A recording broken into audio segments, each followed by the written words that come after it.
વ્રજ વિહાર. નવનીત પ્રિય શાસ્ત્રીને ભગવત સ્મરણ. વ્રજ વાલું રે વૈકુંઠ નહીં આવું. વ્રજને યાદ મામા દેવડાવી ગયા હમણાં. એ મામા એટલે આપણા મામા નથી, પણ એ વ્રજમાં આવ્યા હતા અને ત્યાં એમણે શેનો મનોરથ કર્યો હતો? વિવાહ ખેલનો. અને જે આનંદ કર્યો હતો, મંડપને, ફેરાને, જમણવારીને, બેન્ડ વાજાને, જાનને, હસ્તમેળાપના. હા, એમને 4 દીકરીઓ, દીકરો નથી. હવે ભગવાન ઘણું આપ્યું છે એટલે એ બધું આવો આનંદ જ વૈષ્ણવો દ્વારા.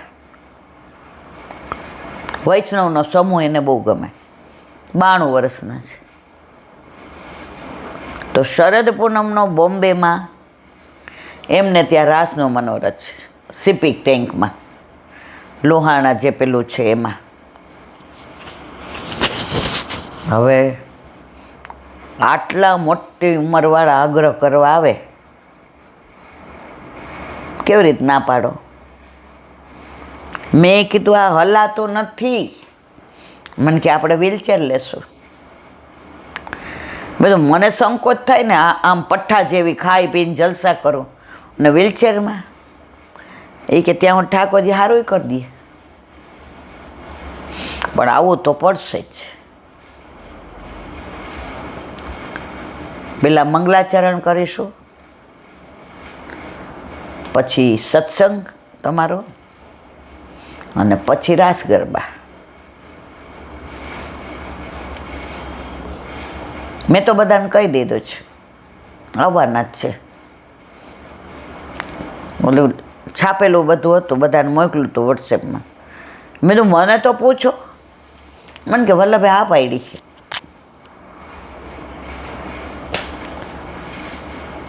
તો જો 6 તારીખે શરદ પૂનમ.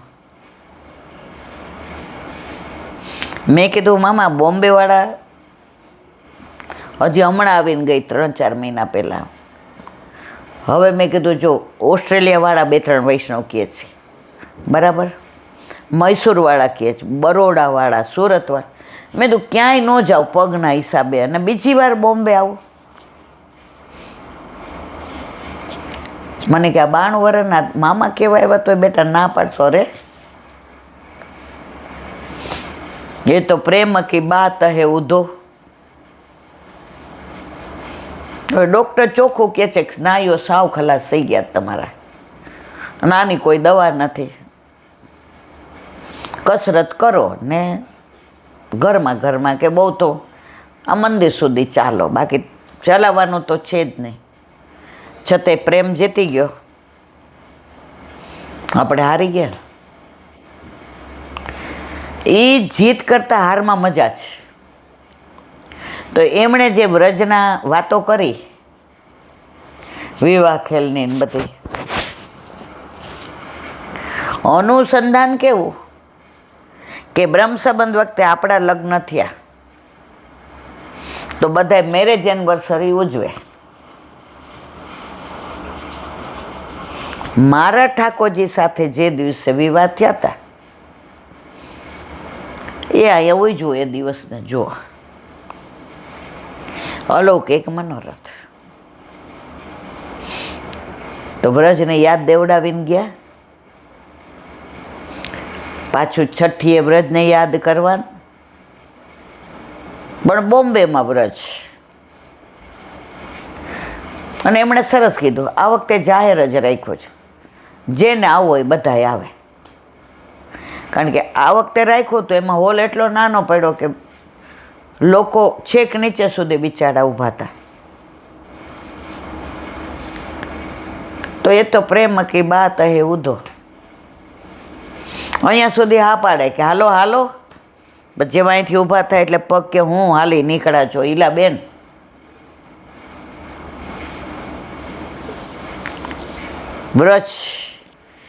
વ્રજ વિહાર.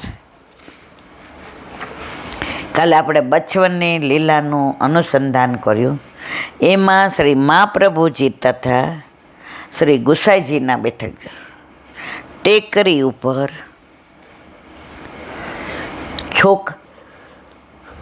છોકરના વૃક્ષ નીચે બંને બેઠકજી પાસે પાસે છે. આપણે જે હમણાં જ જઈ અઠવાડિયા પહેલાં. દરેક બેઠકજીનું પોતાનું મહાત્મ્ય છે, પોતાનું એક માહોલ છે.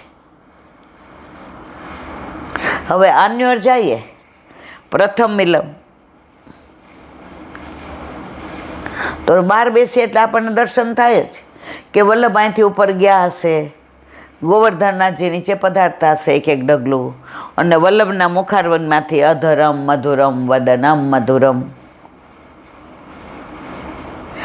ઠાકોરજી ગિરિરાજ પરથી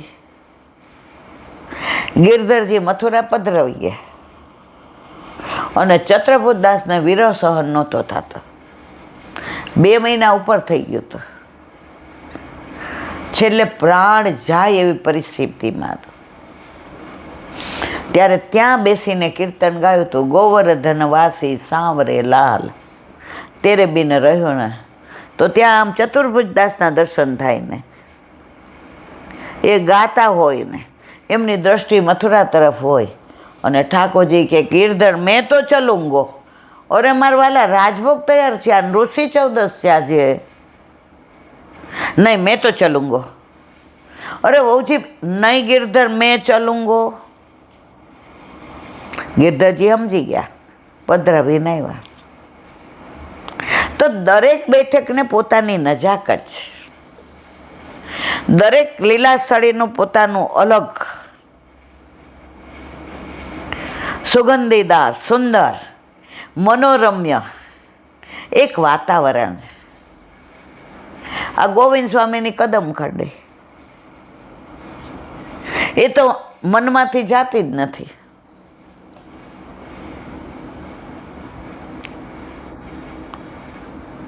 કામવનની શ્રીકુંડની બેઠક જુઓ. એ શ્રીકુંડ ઉપર બેઠા હોય તો એમ થાય કે હવે અહીંથી ન જવાય. સામે મોર કળા કરતા હોય ને, કોયલ બોલતી હોય ને, આ બાજુ બધા વૃક્ષો ને, જાણે ગોપીઓ રાસ કરતી હોય ને, અંદર વલ્લભ પ્રભુ ને, ગુસાઈજી ને, ગોવિંદ પ્રભુ ને, ગિરિરાજજી ને, ગોકુલનાથજી ને. દરેક વ્રજની લીલા સ્થળીનું પોતાનું અલૌકિક મનોરમ્ય વાતાવરણ છે. એટલે વારંવાર જવા છતાંય આપણે ધરાતા નથી. આ વખતે પગે એટલી તકલીફ, મેં કીધું હવે રીખું આપણાથી ને હજી 15 દી નથી થયા, ત્યાં મનમાં એમ થાય કે દર વખતે ફેબ્રુઆરીમાં જઈએ છીએ તો આ વખતે મેળ પડે ને ઠાકોરજી બોલાવે જવો. અલા ભાઈ, પગ તો જો.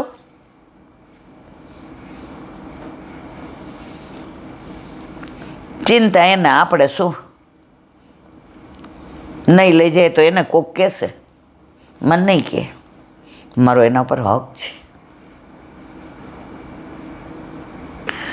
તો બચવનમાં બંને બેઠકજી પાસે પાસે.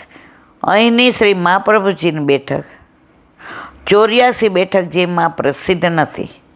સંભળાય છે કે અલીખાન ગોરવા શ્રી મહાપ્રભુજીને અહીં પધરાવીને લાવેલા.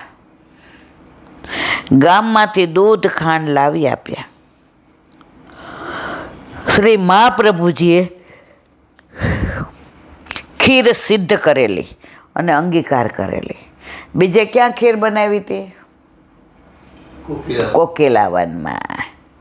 શ્રી ગુસાઈજી અહીંયા વિરાજીને વેણુ ગીતના સુબોધિનીજી ઉપર ટિપ્પણી લખેલી, સાથે વૈષ્ણવોને વત્સરણ લીલા સમજાવેલી. ક્યાં? અહીંયા બચવનમાં. ગોરવા ક્ષત્રિય અલીખાન પઠાણ. પહેલાં ગોરવા ક્ષત્રિય હતા, પછી ધર્માંતર કરાવીને એને અલીખાન પઠાણ બનાવ્યા. એ વલ્લભનાએ પધરાવીને લાવ્યા હતા અને ગામમાંથી ખાંડ અને દૂધને લઈ આવ્યા અને વલ્લભે સિદ્ધ કરેલી આયા. અને ગુસાઈજી અહીંયા સુબોધિનીજીના વેણુગીતની ટિપ્પણી લખેલી અને વૈષ્ણવોને વત્સરણ લીલા સમજાવેલી. બોલો વલ્લભાધીશ કી જય.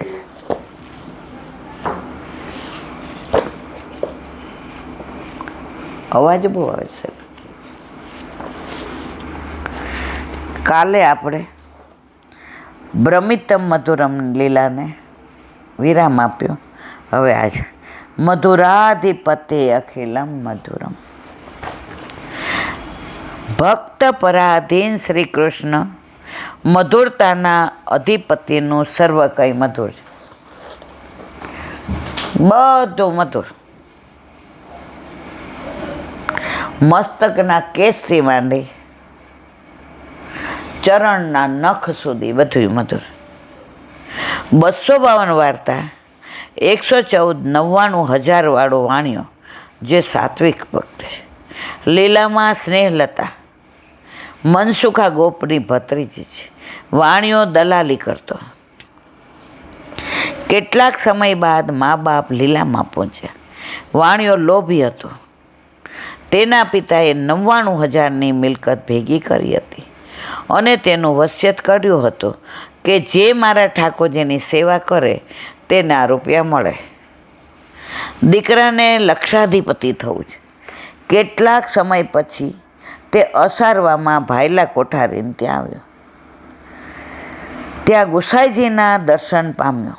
ભાયલા કોઠારીએ કહ્યું કે શ્રી ગુસાઈજી સાક્ષાત ગોકુલાધિપતિ છે. અમે તેમના સેવક છીએ. વાણિયાને સેવક થવા કહ્યું. શ્રી ગુસાઈજી પ્રભુ તેના તરફ જોઈને હસ્યા. તેને નામ સંભળાવ્યું.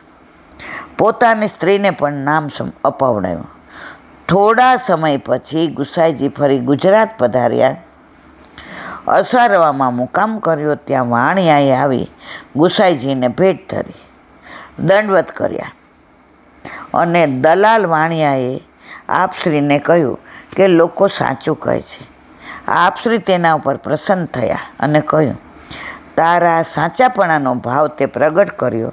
હવે તું ઠાકોરજીને પધરાવીને સેવા કર. બધા એક જ વસ્તુ કે ઠાકોરજીને પધરાવીને સેવા કરો. ભટકવાનું બંધ થઈ જાય, અન્ય આશ્રય બંધ થઈ જાય, અસદ વાર્તાલાપ બંધ થઈ જાય, દુસંગ બંધ થઈ જાય. એક બેન મને કે અમારે સારું ઠાકોરજી પુષ્ટ કરે વહીલા બેન, હવે નિવેદનું શું કરવું?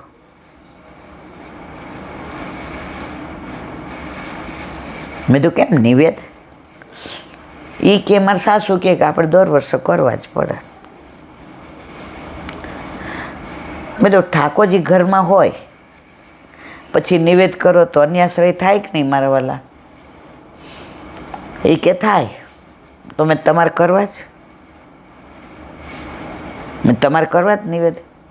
એણે મને સરસ વસ્તુ કીધી, મને બહુ ગમી. એ કે મારા સાસુનો ફોન આવ્યો. એ કે બેટા તમે ઠાકોરજી પધરાવ્યા એવું બહારથી સાંભળવા મળ્યું છે. એ કે બા હા અમે તમને ફોન કરવાના હતા પણ મનમાં ભીતિ. એ કે બીક કોને લાગે? ખોટું કરે. તમે ચોરી છીનાળ કર્યો છે? તમે ક્યાંય કે ઇન્કમ ટેક્સમાં રેડમાં શેનું તમને બીક લાગે? ઠાકોરજી પધાર્યા તો એ કે હવે અમે આવવાના છે. એ કે મેં તમને બેટા એટલે ફોન કર્યો કે હવે નિવેદ તમે નહીં કરી શકો. જુઓ ઠાકોરજીને લીલા જુઓ. ઓલા બેનને તો આંખમાંથી ને શ્રાવણ ભાદરવો. એટલે તમારા સસરા એવું કીધું કે હવે બધાના નિવેદ ભેગા અહીંયા જ કરશો.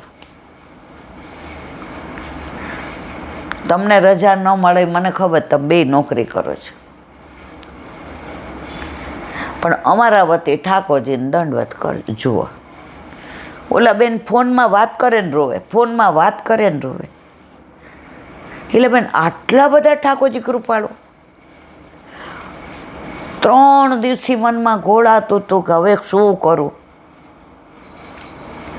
પ્રભુએ કેવો રસ અને કાયમી કાઢી દીધો. જ્યાં સુધી અમે છીએ ત્યાં સુધી આ બધા ભેગા કર, પછી કાકાને ત્યાં પધરાવી દેશું. જુઓ, એટલે ઠાકોરજી ઘરે પધારે ને એને રસ્તો કરી જ લે છે.